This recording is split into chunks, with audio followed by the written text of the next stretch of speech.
It's 1947, Johannesburg, South Africa. Let's go back. What do you remember when you were a little kid out there? I remember my house, I remember my parents, I remember some of the things we did in the house.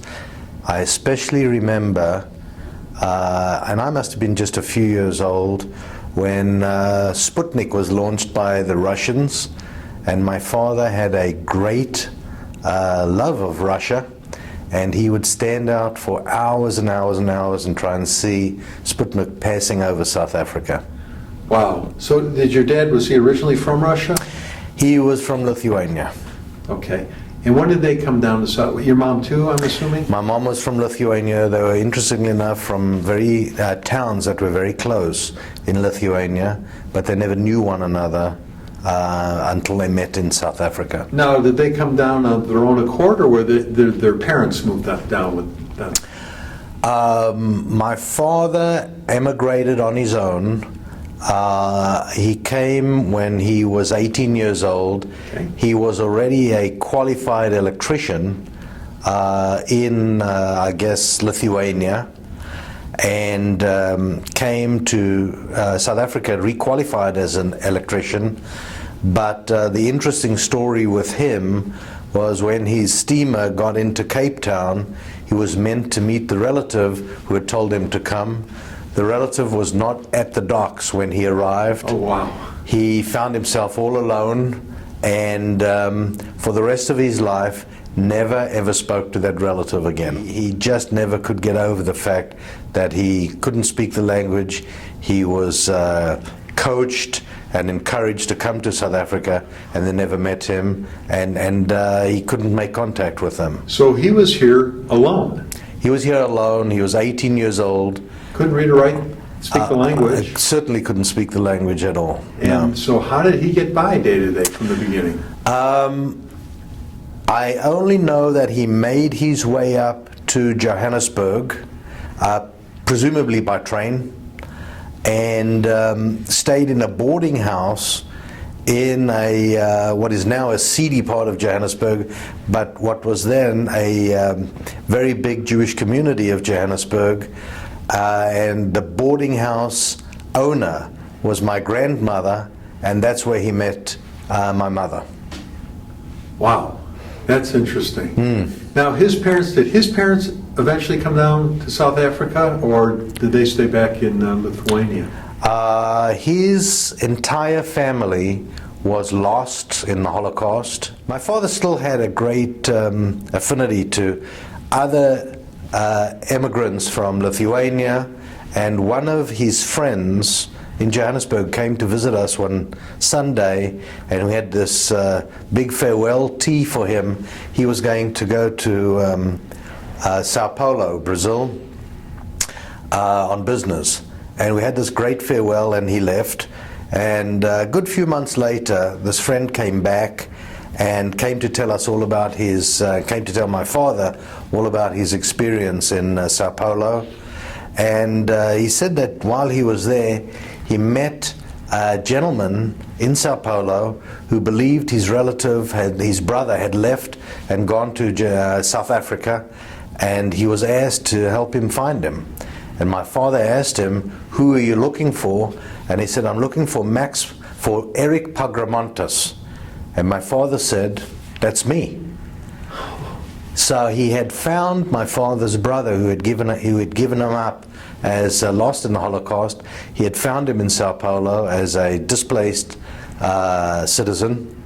And for the first time, my father realized that his only one relative had actually survived. That's amazing. So to take the story further, which my family already know, my father wrote to his now newfound brother, and we found out that he had to live in Brazil for 15 years in order to become a citizen in Brazil. But my father told him that at that time he had 2 sons, and he was living in Johannesburg. And the first thing my father did, my uncle did, newfound uncle, was send a wooden box filled with a new train set.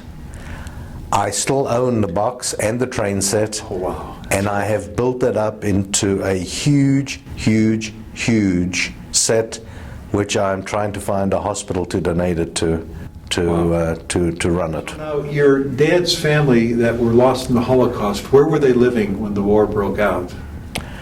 I don't really know. But there is a story that my father had told of at one point they were on a train, and this is presumably when my father was younger than 18 because he hadn't yet emigrated. The whole family was on a train, and his mother got off the train at a train stop. I don't know, to go buy something or go to the restroom, but she never got on the train, and they never ever heard from her again. She was lost at that train station or taken away, and that is how he lost his mother. Did your dad talk much about this? He really didn't, but the shame of the whole story is, after waiting 15 years for my uncle to, in fact they got it shortened I think to 10 years, and my uncle, who was found in Sao Paulo, came to South Africa, and we had a fairly small house, so I shared a bedroom with him, and we would lay at night and he would tell stories in the most unbelievable detail. The only problem is they were only in Yiddish, or he could speak Russian and German, so it was always in a foreign language. Right. And being young, you don't realize how important those stories are. Right. So I have very, very little memory of all those stories. Wow. What can you tell us about your mom's side of the family? My mother was 5 years old and had a 10-year-old sister, and she was put on a boat and sent to relatives in South Africa and told to wait in South Africa until her mother arrived. My mother's father died when she was 12 days old, so she never knew her father, never knew anything about her father, until she started doing her own research. And she found that her father was a very, very well-respected rabbinical scholar, and had a very, very reputation as being a rabbinical scholar in Lithuania. And as part of her immigration process into South Africa, she mentioned the name to people who came from Lithuania, and they knew of him all. The other thing is, when she and her sister came to South Africa, my grandmother could not look after them, so she put them in an orphanage, in a Jewish orphanage in Johannesburg. We have since found numerous parents of our contemporaries and numerous people who have been in the orphanage with my mother. So your journey, bringing you eventually to the United States, having a career and a family here, that's through your family history, was quite a journey. It's quite a journey, and it's also, I think, probably driven by what I saw them go through, to say at some point, we're going to have to make it, let's make an immigration earlier rather than later. In other words, don't let your children grow up, or don't stay here long enough where the country goes through such political turmoil that you can't leave, or it's too late to leave. All right, well, let's get into that. So you're growing up in Johannesburg. Where did you go to school? I went to kindergarten, very, very well-known kindergarten called Bernard Patley in Johannesburg. I then went to primary school to Standard 2, which is 4th grade. And I joke about it and say my parents took me out because they wanted to punish me, but they sent me to relatives on a farm where they never spoke English at all. There was no English on the farm. The farm and the farm laborers and the local school I went to only spoke Afrikaans, and had no electricity. We used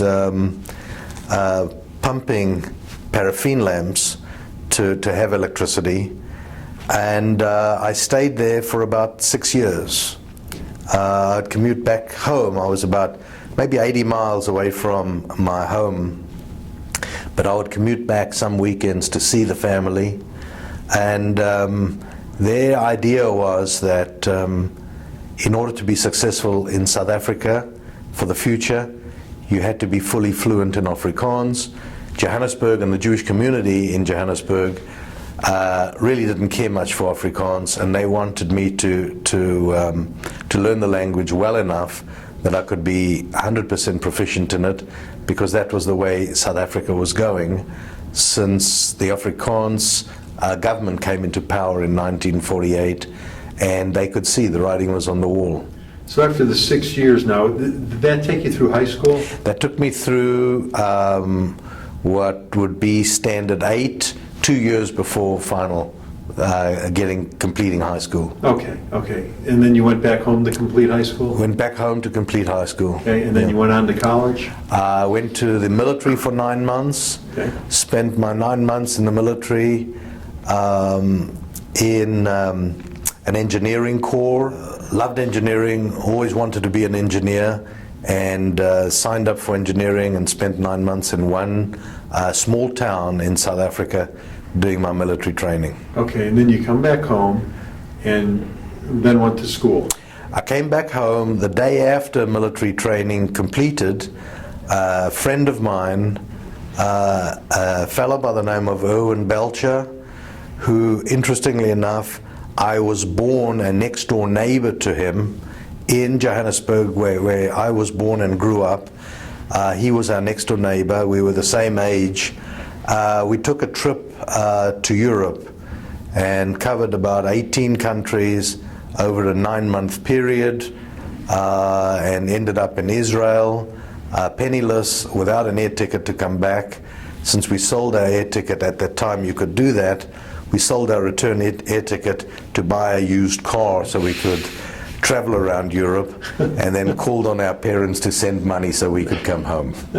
There you go. There you go. Where did you meet your wife?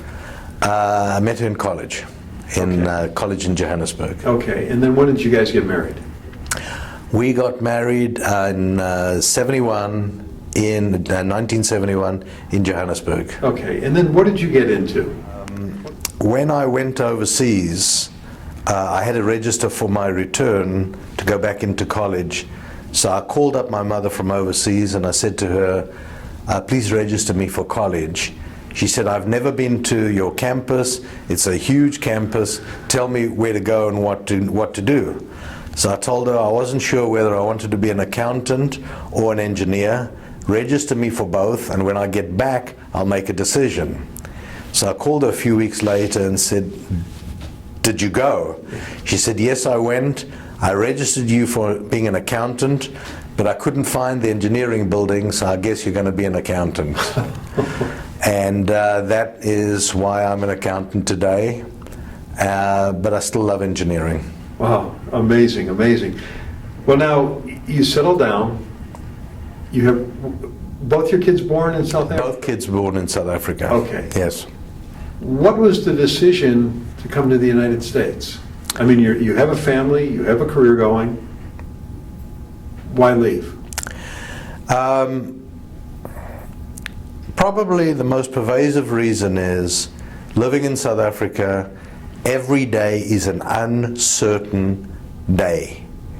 Every day you're thinking about, if I build my wealth here, I'll never be able to take my wealth out. The South African government had put restrictions on taking any wealth out the country. So you had to question the wisdom of building wealth and then leaving it behind when you run. Or you say to yourself, if I stay here, then I need to try and get money out, and then the expression for that was, are you schlepping geld? The idea was to try and squirrel money out the country so that if you had to leave and you were penniless, at least you had something squirreled away somewhere.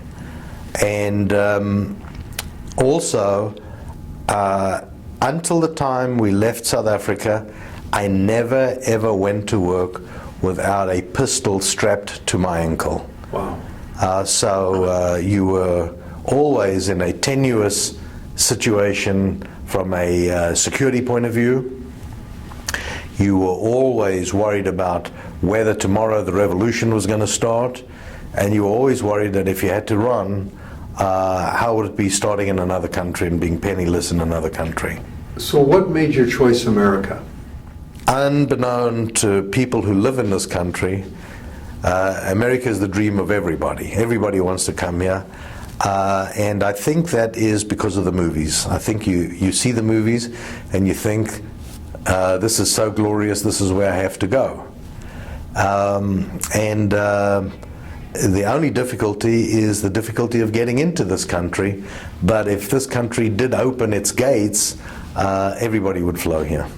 What movie did you see that made you say, we're going to the United States? It's virtually any and every movie. Even if you saw a movie like Exodus, which is based in Israel, you knew America produced it. Right, you knew that if a country can do that, what else can they do? Right, right. Okay.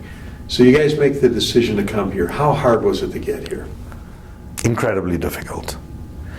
First of all, the restrictions which are still in place today is you can come into America to see America, but you can't come to America with the intention of emigrating to America unless you have a visa with the intention of looking for a job. So you come here as a visitor, but your avowed intention is to be a visitor, and you almost, if you see anything that looks interesting from a business point of view, you're almost not allowed to look at it because that would give you an interest in coming here, and you can't do that. You also have to come here with the proposition to the government that you're not going to take, or the Labor Department, that you're not going to take away an American's job. Which means that you have to get a job offer. That job offer had to be advertised in local and one national paper at the job requirement and the salary that you were interested in. And if any American could fill the job, you didn't get it. So you had a tough process to go through that always was very uncertain whether what you were doing and the people you were meeting and the people who were offering you jobs would ultimately be able to give you the job. Where did you wind up first when you came here? Well, going through, first trip was through the West Coast, second trip was East Coast, third trip was Mid-America, and the fourth trip, and which is our searching trip, we started off in Houston, and I had a college buddy who had inherited an absolute untold fortune of money. He and his wife had moved to Houston. We lived with them. They were so desperately unhappy that we decided if they're unhappy and they have all these millions, we can never be happy here. We need to move on. We came to Dallas. We met a few South African, Jewish South Africans here, one of whom was a college buddy of mine, and they said, you're absolutely not leaving the city. We're going to get you to stay, and they helped me stay. Now, when you were making these trips to the United States, were you coming with your small children all the time? No. How hard was that to leave the kids and travel to the other side of the world? Incredibly difficult, especially because the kids were one was an absolute newborn baby, and the other was a 2-year-old, which made it incredibly difficult to do. Okay. But we left the kids with Joan's parents, and it worked out well. They were seasoned travelers. They had traveled every year across the world, so they knew what we were doing. They understood why we were doing it, and they couldn't have got better pair of babysitters. When you finally moved to Dallas, did the Jewish community embrace you guys? The South African Jewish community were incredible because we were all in the same boat together. Mm-hmm. Everybody was trying to figure out how to get things done, how to meet people, how to get entrenched and established here. did not have much success with the established Jewish community in Dallas. I think they were not seasoned to the immigration process, but the South Africans all had donated pots and pans and various other accessories to a home. So when the next family arrived, the first thing that would happen is they would get delivered all these items on loan until they got somewhat established, and then they would be returned or increased for the next family to arrive. How big of a culture shock was it for you? The differences, you know, you're in Dallas compared to back home. Huge. When you live outside this country, you look at America as one country with a homogeneous population, and you find out not only is every region different, but there are different accents. There is very little commonality between the South and the Northeast and the West Coast, and the business culture is night and day compared to South Africa. Now, I understand, talking to other people, that you guys really didn't have television available to you until like the 70s. Television was launched in 1976 with a single channel. And so how much of the outside world information were you really getting? The best that we were getting was British movie tone news in the movies, and maybe some American movies that you were going to watch that you could at least see some of what the outside world was like. But everybody was trying to get to the rite of passage, which was a trip to Europe, which I had done when I had finished my military training. And there were a lot of our buddies were bringing in contraband things like contraband magazines and maybe a few movies. And one incident in particular is a great movie, a Sidney Poitier movie called Guess Who's Coming to Dinner, was banned in South Africa because it had interracial relationships. Well, I at that time owned a chain of stores that were selling televisions, and I managed to get a contraband copy of that, and we showed it in somebody's house, and we had posted our friends as guards on the corner of the block in case the police came to do a raid, that we could at least get rid of the movie. Wow. So it was difficult to get outside information. Wow. How long did it take you and Joan to get acclimated to the United States before you felt like you just melted in and were on your way? As long as you keep on saying, I think we've settled down, you have not settled down. When you stop saying that, then you have settled down, because you're not aware of the fact that you're still an immigrant. And so that's about 5 years. So it took about 5 years. Yeah. Now behind you is a little prop from South Africa. Yes. What is that? This is a vuvuzela. There's controversy whether it was developed in South Africa or somebody, and I think it's in Spain, who developed this.